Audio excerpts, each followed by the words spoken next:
We're live? All right. Hold on, wait. All right, go live. Dude.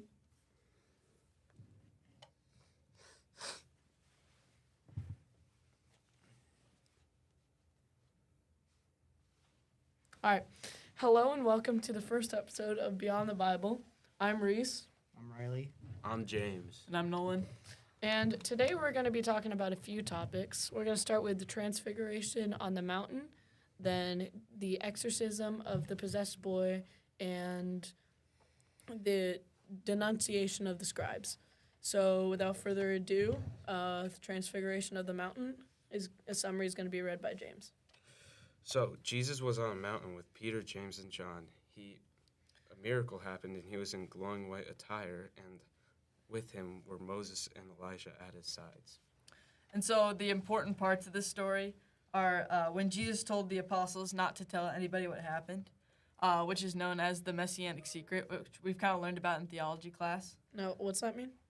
I think that, we don't really know what Jesus was thinking, but one reasoning could be that Jesus kind of wanted people to understand, like, what he's like and prove himself to people, like, by himself. He doesn't want people to just tell about his greatness. He wants to show how great he is.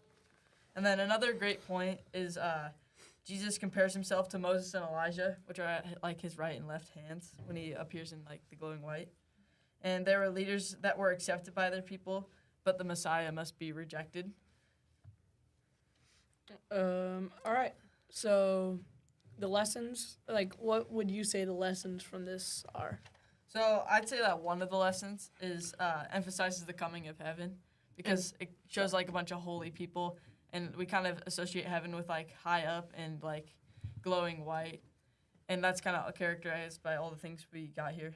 Anybody else have any lessons? I'd say the idea of the suffering servant, because Jesus must be rejected. All right. Anything else to be said about that? I think the suffering servant was the theme of like Mark, right? It's definitely the theme of one of the Gospels. I think it might be like Mark's like main theme. Probably. All right, I think that's it. All right. So our next segment is biblical word of the day, and the word of today is eschatological. Do you know how to say- Eschatological. Eschatological? There you go. We don't really know how to say it. One of those. And it means of or relating to the end of the world or the events associated with it in eschatology. That wasn't in the Bible, right? I think it was like, we saw it in our research. It basically, it just talks about like heaven, but it's not like actually in the Bible. It's not, yeah. And I'll be going into the exorcism of the possessed boy. So these family had a son who was possessed by a mute spirit, and they brought it to Jesus. When the spirit saw Jesus, it threw the boy into convulsions. Jesus got the spirit out of him, and the boy became like a corpse. And he teaches the disciples how he healed the boy. And Jesus got angry with how the people doubted him. Yeah, and for what this story, like the significance of it, first of all, it shows that Jesus helped all those in need, because the person he helped was like a poor child who was also possessed. So basically, like, Even though he was possessed, he was still, like, wanting to help yeah, him. even though he wasn't like an adult or very important, Jesus still helped him. And then it also shows that nothing's impossible through Jesus. Obviously, he just kind of showed his power. Like, usually Jesus is kind of showing like his kindness, and he doesn't really use, like, he can do anything, but he doesn't really show his power very often. But this is one of those specific times where, like, he really shows, like, he's not really human. He's part divine, and, like, this is what he can do. Yeah. It, it's like one of those rare events where it relates to, you know, what they kind of expect of a more powerful Messiah. Yeah. Yeah, the Jewish, like, expectations of, like, bringing good, like, economy and, like, power to Israel. Yeah, being a good leader. That's kind of what Jesus showed. All right.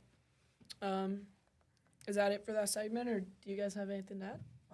I do want to say I like how it shows that Jesus doesn't just help like adults. He'll help anyone that's in need, as just a helpful hand anywhere.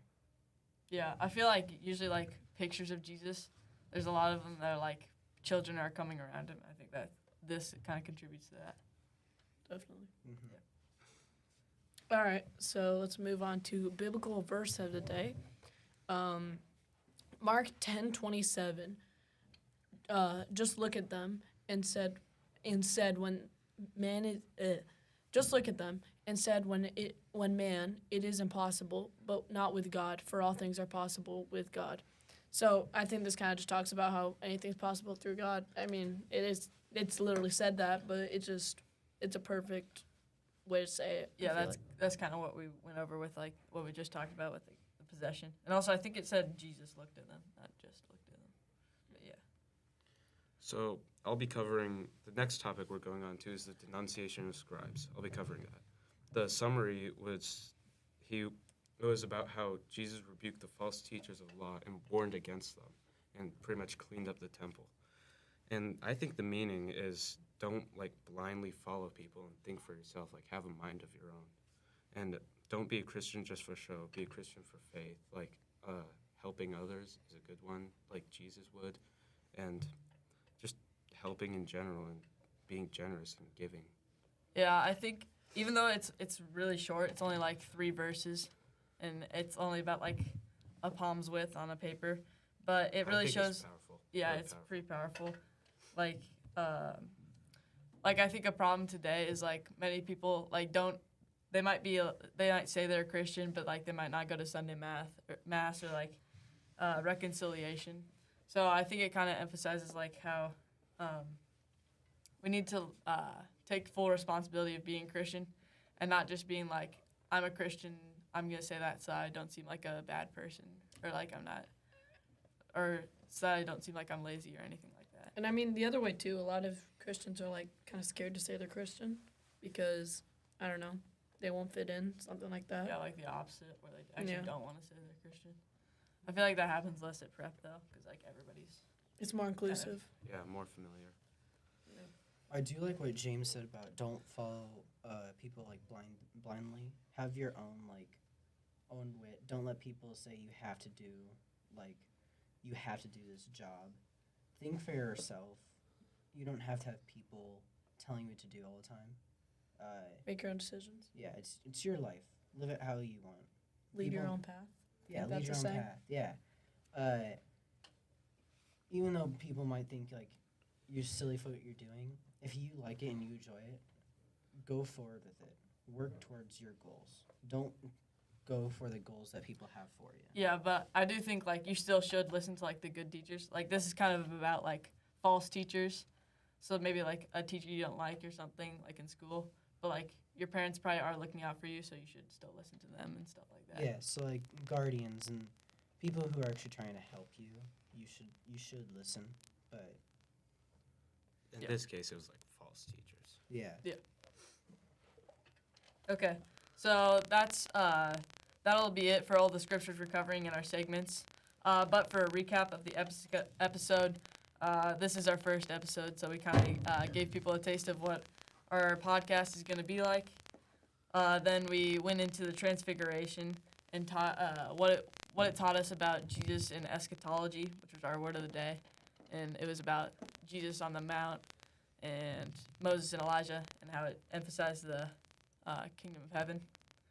And then we reviewed a moment when Jesus showed his power through an exorcism and what these actions mean. Kind of showed how nothing's impossible through Jesus, and it was a moment when Jesus really displayed how powerful he really is. And then we also took a look at a small story about denunciation of people who about false teachers. And even though it was small, it still had a powerful message about how we shouldn't just be Christians for show, and we also should think for ourselves and not just listen to teachers who don't really want the best for us. Does anyone else have anything they want to say? I think we're good. I want to say thanks for listening, and we will have more episodes coming soon. Couple teasers for our next episode. One is Jesus is gone, but not for long, and 10 Commandments, but one is most important. And I Alright. think, yeah, you might be able to figure out which one that is before the next episode. It's actually kind of 2 commandments. Yeah. Yeah, we'll say that for next episode. Yeah. Yeah. Yeah. Spoiling it, man. Come on. Okay. All right. Thanks for watching.